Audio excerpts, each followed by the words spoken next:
Isang mapagpalang gabi po sa ating lahat. Muli ako si Miata Sebastian and welcome to our daily devotion with Pastor Russell Ocampo.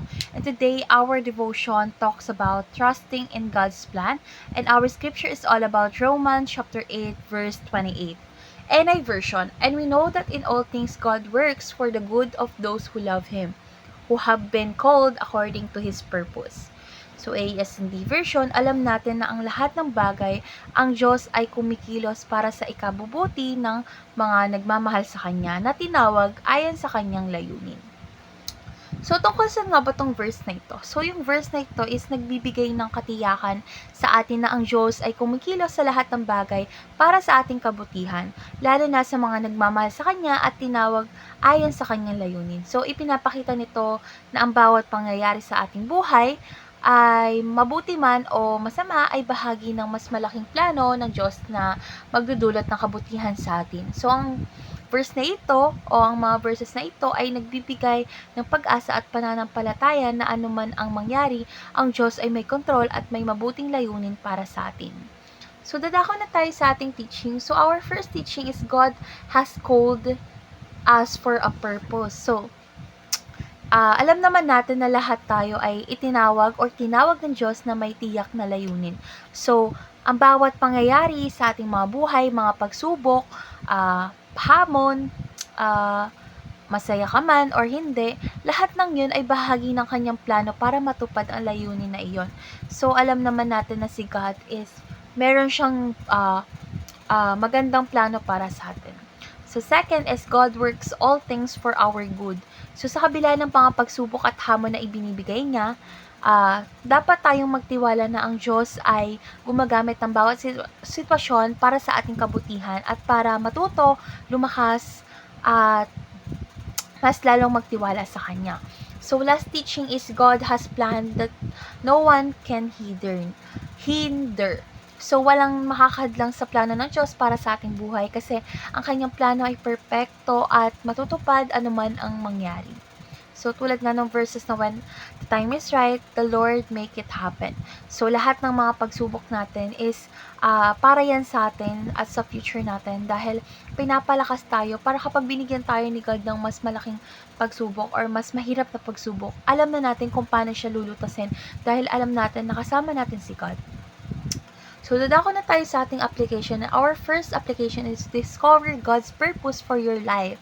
So, dapat tayong mga anak ng Diyos, hanapin at alamin ang layunin natin, ang layunin ng Diyos para sa iyong buhay sa pamamagitan ng panalangin at pagsunod sa Kanya. So, second is love God by living a life of obedience. So, ipakita ang iyong pagmamahal sa Diyos sa pamamagitan ng pagsunod sa Kanyang mga utos at pagsasabuhay ng Kanyang mga turo.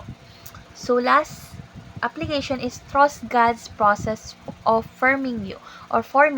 So, magtiwala lang tayo lagi kay God sa process niya sa atin. Kasi kahit na mahirap o masakit, sapagkat ito ay bahagi ng kanyang paraan upang hubugin ka ayon sa kanyang layunin.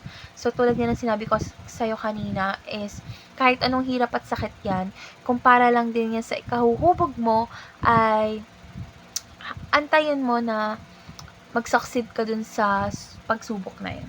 So, dadako na tayo sa ating discussion, and this is our last part. And our discussion is all about how can the truth that God works everything for your good impact the way you live your life. So, ang katotohanan kasi ng Diyos ay kumikilos sa lahat ng bagay para sa iyong ikakabuti ay maaaring magkaroon ng malalim na epekto sa iyong pamumuhay. So, kapag naniniwala ka na lahat ng nangyayari sa iyong buhay, mabuti man o masama, ay may layunin ang Diyos para sa iyong kabutihan. So, magkakaroon ka ng kapayapaan at katiyakan na ang bawat sitwasyon, so yung mga sa halip na mag-alala o magduda ka, matuto kang magtiwala sa process ni God. Kahit na hindi mo agad makita ang resulta. Kasi ang pananampalatayang ito ay nagbibigay ng lakas na harapin ang mga pagsubok ng may positibong pananaw, alam na ang Diyos ay may mas magandang plano kaysa sa kanyang kaya mong isipin. So, ang pagtitiwala na ang Diyos ay may mabuting layunin para sa lahat ng bagay ay maghihikayat sa iyo na maging mas matiyaga, mas mapagpasalamat at mas determinado na sundin ang kanyang kalooban sa iyong araw-araw na pamumuhay. So, ito rin ay nagbibigay sa iyo ng lakas ng loob na magpatuloy sa kabila ng mga hamon sapagkat alam mong ang lahat ng ito ay para sa iyong ikakabuti.